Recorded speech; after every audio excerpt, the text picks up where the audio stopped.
It is currently 2025. We are living in what is known as the digital age. Wires as far as the eye can see. And the thing about wires is that information travels very quickly over them. And by doing that, humans seem to have grown more and more impatient as time goes on. Where once packages delivered in 3 weeks were astounding, now people are reluctant to order an item if it takes anything more than a week, or maybe even a few days. And it seems with this impatience, people have forgotten how to wait, how to just relax, do nothing, and take things slow. In a world of hustle culture, always be working out, always be making money, always be doing something, people have forgotten how to do nothing. How to take their time, just take some deep breaths and relax. And a lot of video games play into that, trying to cater to our ever-shrinking attention spans. Games will include giant open worlds with discoveries around every corner, tons of collectibles and events to do, and always thrusting you into the next thing. However, Wanderstop is a very different game, taking the fast-paced, heart-pounding nature of games like Call of Duty and the thrilling combat of Elden Ring and throws it out the window. Not that there's anything wrong with games like that. I enjoy a heart-pounding first-person shooter just as much as the next guy. And Wanderstop is not the first game, nor will it be the last, to convey themes like this.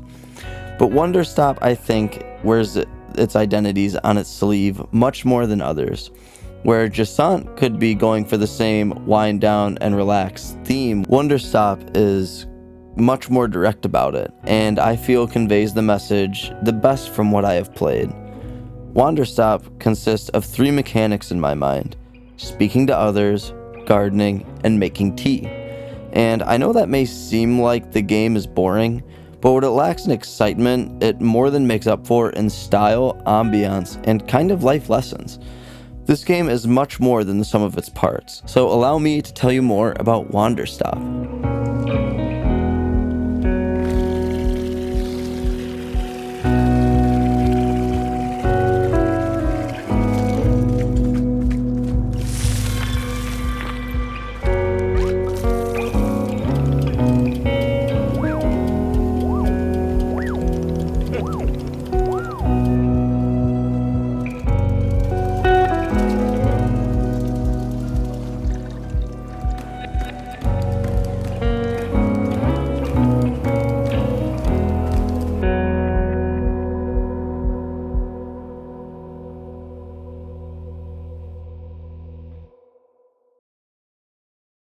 Wanderstop was developed by Ivy Road, published by Annapurna Interactive, and was released on March 11th, 2025 for Windows PCs, PlayStation 5, and Xbox Series consoles. I played this game on PC through Steam, so all footage you are seeing is from the PC version recorded using OBS. I also played this game on my Lenovo Legion Go, and it ran very well. Although I did encounter a weird bug where if I touched the touchscreen at all during the game would no longer recognize the D-pad inputs, which it recognized literally everything else except the D-pad, and the D-pad's a pretty crucial part of the game, and the only way I found to fix it was to close and relaunch the game. So be aware of that if you're going to play this game on a portable PC. In Wanderstop, you play as Alta, a fighter who is on an unrelenting quest to the top and to be the best on the planet. She dedicates every waking moment she can to being the best fighter she can be. Wake up, train, sleep, repeat. All is going to plan until one day she loses. Initially shocked by this, it only spurs her on to train more, train harder. But the very next fight, another loss. Confused on what is happening, she decided to train even more, even harder. But how can she get better? She decided to search for Master Winters, the greatest fighter to ever live. While on a quest to find her cabin, Alta traverses through a forest, but begins to feel exhausted, and as much as she tries to fight it, her body gives in, and she collapses, going unconscious.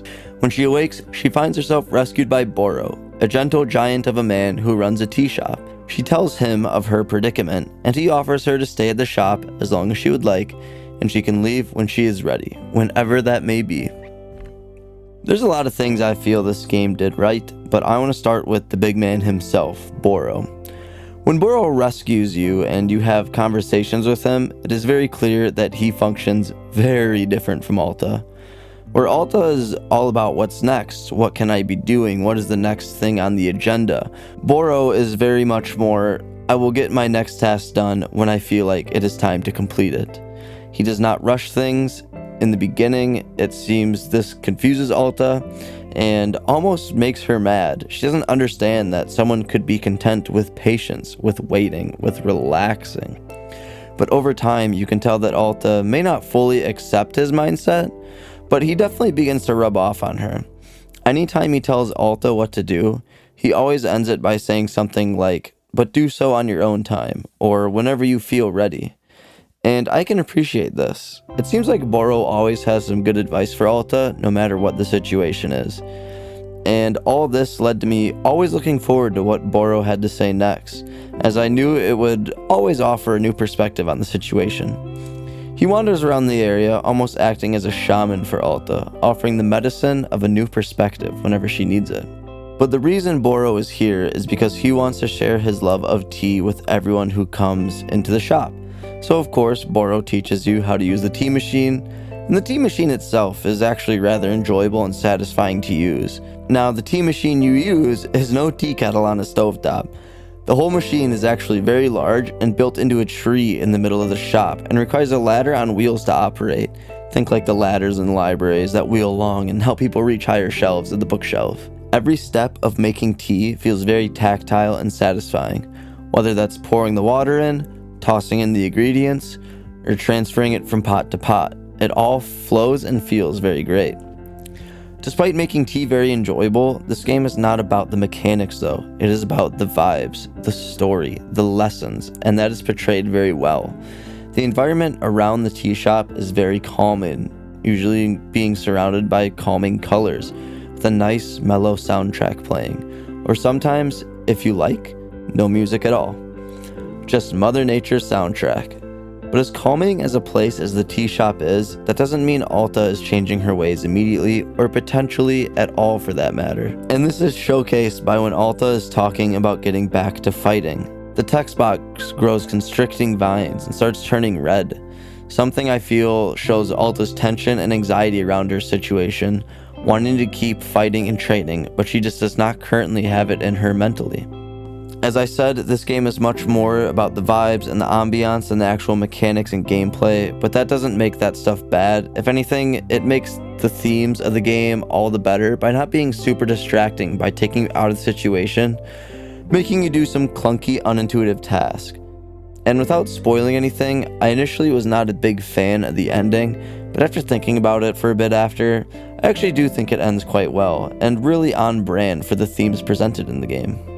As I said before, this game is much more than the sum of its parts. And as someone who currently has a full-time job, training for a part-time job, works out 4 times a week, and makes 1 to 2 YouTube videos a week, I can very much relate to Alta.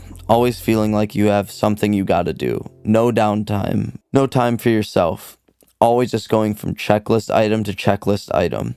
But when I fired up Wanderstop, it felt like taking a deep breath and going from 10,000 RPMs to 1,000. A time to relax a little bit, a time to tune out everything else and allow me to focus on gardening and tea. Video games are not for everyone, and I totally get it. Not everyone has to like what I like, but when someone says they don't like video games, part of me thinks they just haven't played the right games. If you are not quote-unquote into video games, it is easy to assume a lot of games are the same, and many mainstream games do look very similar on the surface. And unless you dig a little deeper, you might have a hard time finding games that might appeal to you. I don't really like recommending games, as everyone has their own things that they like, and all because I like something doesn't mean I expect anyone else to. I'm not going to say Wanderstop is already my game of the year for 2025, but I am rather confident it will end up in my top 5 and very potentially my number 1. So if you are someone who is feeling a little burnt out by the world, or you are looking for a different type of game that is nothing like a lot of the mainstream games, I will say, give Wanderstop a try. It might be just what you are looking for. But of course, do so when you're ready, on your own time. No rush.